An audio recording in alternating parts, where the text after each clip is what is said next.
Yani hiyo ingekuwa ni moja kati ya njia za kuwafanya watu wasifike kwenye nini? Kwenye box la kura. Kwa hiyo utofauti uliopo ni kwenye kanuni zetu sisi na kwenye kanuni ambazo zinatumika kuwapata marais kwenye haya mashirikisho makubwa ya wapi? Ya hapo juu. Kwa hiyo inamaanisha kwamba kama kanuni ambazo zipo kwenye mpira wetu zinahitaji mtu apate endorsement kuanzia 5 kwenda juu hata akipata zote. Manake kama Wallace Karia amepata endorsement 46 kwa mfano, ni sahihi na ni halali kutokana na kanuni. Changamoto kubwa ambayo ipo kwenye mpira wetu ama sisi wadau, mara nyingi sana huwa tunafuatilia vitu kama kwa wakati huo tuna maslahi navyo. Yaani kwa mfano sasa hivi mimi nafuatilia kitu kwa sababu ninakihitaji, lakini nikishakuwa sihitaji tu basi inakuwa imeishia hapo. Ili swala la endorsement kama alivyosema Paul, hata kwenye uchaguzi uliopita liliwasumbua baadhi ya watu.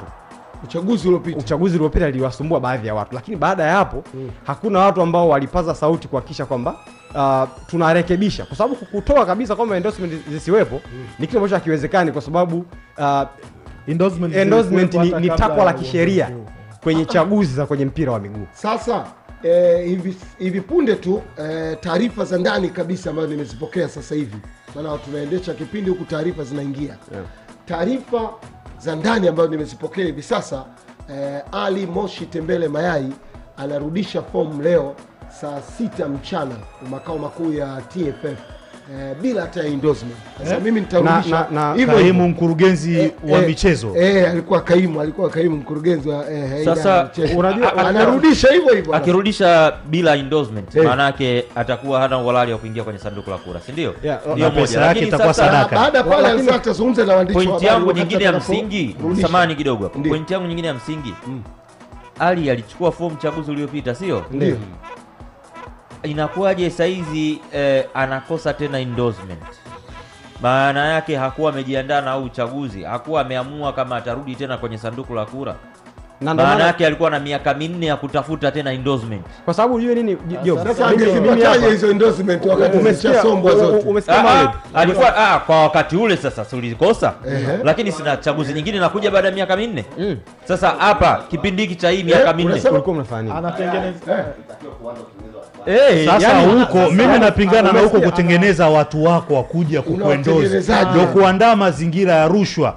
Mtu ameshashika hadi nafasi ya kaimu mkurugenzi wa michezo wa hii nchi, teuzi kubwa kabisa ya mamlaka, aanze tena kuandaa watu huko, ndo kutengeneza mazingira ya rushwa. Na nimkumbushe ndugu yangu Jema hapa niliposema kwamba uchaguzi ni batili na unakosa misingi ya kidemokrasia. Sio tu kwa sababu upo chini ya sheria manake unapata uhalali. Zipo sheria nyingi sana hata kwenye katiba ya nchi, lakini bado hazipo kwenye uhalali wake.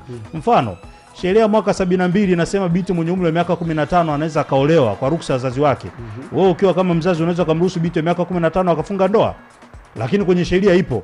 Sio unanyelewa vizuri. So kila kitu ambacho kipo kwenye sheria basi maana yake kinatoa halali. Hata hizo sheria kuna muda mwingineo zinawekwa na watu wenye dosari kwa ajili ya kulinda maslahi fulani yenye shida kwenye mfumo. So huu uchaguzi, kitendo cha kusema kwamba endorsement, mtu asio na kikomo cha endorsement ziwe za watu wangapi, alafu hizi endorsement ambazo tunajua hadharani na wanao endorse ndio hawa kesho na kesho kutwa wanajua kwamba ndio watakaoteuliwa kwenda kusimamia misafara ya timu za taifa nje ya nchi, sijui kambi ya Taifa Stars Dubai, sijui Switzerland.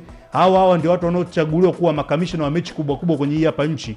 Alafu ukawaambia wamuendozi mtu huyu mmoja peke yake bila kikomo, na endorsement zikawa ni hadharani. Nikienda kwa George Jobu kumuomba endorsement yake ni nyima, najua huyu sio mtu wangu.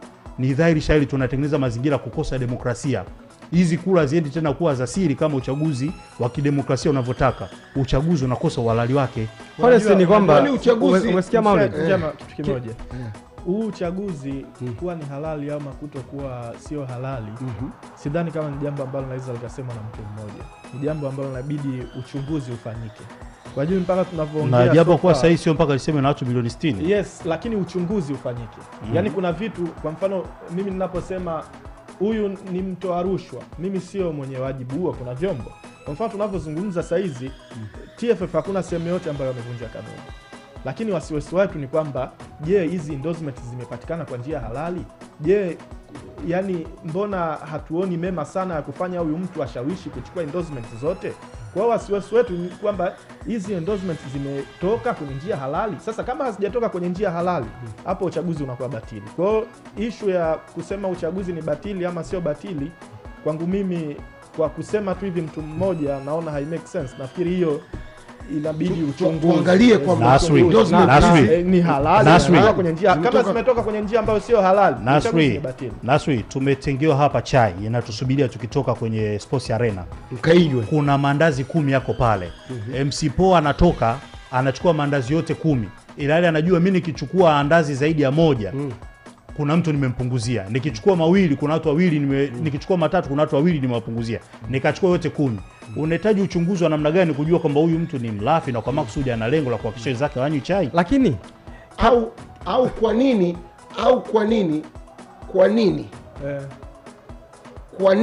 narudia tena, kwa nini why wewe uchukue endorsement zote wakati ile kutaka endorsement ni at least 5? Sasa tumeambiwa au kwa nini utengeneze kanuni hiyo kwamba kwa sababu kwamba mtu akimuendorse akimdhamini, maana kuendorse ni kumdhamini, akimdhamini Nasir Alfani haruhusiwi kumdhamini Njema.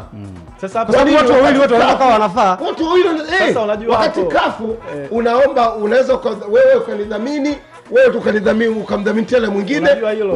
Hilo ni kosa la kikanuni ambalo kama walilipitisha maana yake halihalalishi kuvunja uhalali wa uchaguzi. Akubatilishi uchaguzi. Na hapo pia tumesema kwamba kuna FA tu ama kuna timu yenyewe inaweza kutoka bila hata kushawishiwa kwamba mimi nimeamua kumuendorse mtu fulani. Kwa hiyo mimi hilo swala la mtu mmoja kupata endorsement nyingi ama sijui kunini, kwangu mimi sioni tatizo na sidhani kama linaweza likavunja uhalali wa uchaguzi. Tatizo kwangu mimi ni kwamba hii process ya hizi endorsement zote kwenda kwa mtu mmoja kuna yani ni halali, yani hakuna kitu nyuma yake. Kama kuna kitu nyuma yake ndio hapo niliposema hapo mimi siwezi kusema ndio ama sio. Endorsement sio kura.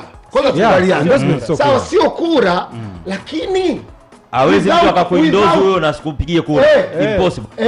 Kwa sasa the fact kwamba lakini without endorsement hawezi kwenye box ya kura, kwenye box ya kupigia kura. Yani sahihi. My point ni kwamba bila endorsement ufiki kwenye box la kura. Ndio. Na hawezi mtu akakuendorse na asikupigie kura. Hiyo uongo kwanza. Lakini la pili, kwa sababu hatujaweka ukomo wa endorsement za mtu, walipaswa kuruhusu mmoja kuendorse zaidi ya mtu mmoja ili wengine wasikose. Sio kama unanielewa vizuri. Yani wengine wasinyimwe haki ya kuingia kwenye sanduku la kura kwa sababu walikosa endorsement.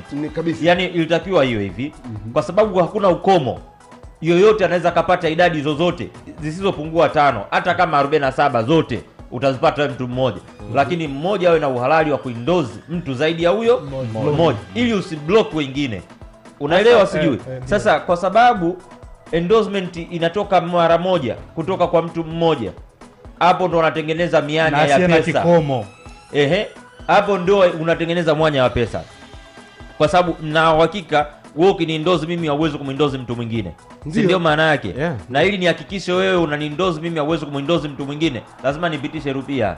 Mzee, kama sometimes hatuwezi kuzungumza exactly kwa sababu hatuwezi kuzungumza, muda mwingine hatuzungumzi pesa. Muda mwingine tunazungumza ahadi za mamlaka na kuweka katika sehemu fulani na vitu vingine kama hivyo. Kwa hiyo kwenye marekebisho ya kanuni za chaguzi zitakazokuja lazima wahakikishe hichi kitu kinatokea. Kuna mawili, wachague kimoja kati ya mawili. Kwanza ni kuweka ukomo kwa maana ya kwamba zisipungue endorsement 5 lakini zisizidi kadhaa. Kwa maana labda 10.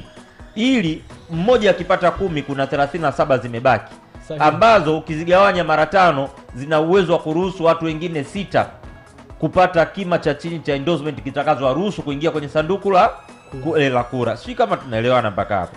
Ama la, kama sio kuweka ukomo wa endorsement, basi ruhusu mtu mmoja kuendorse watu wawili. Na hiyo pia italeta amani na uzuri kwa sababu unaenda kwenye sanduku la kura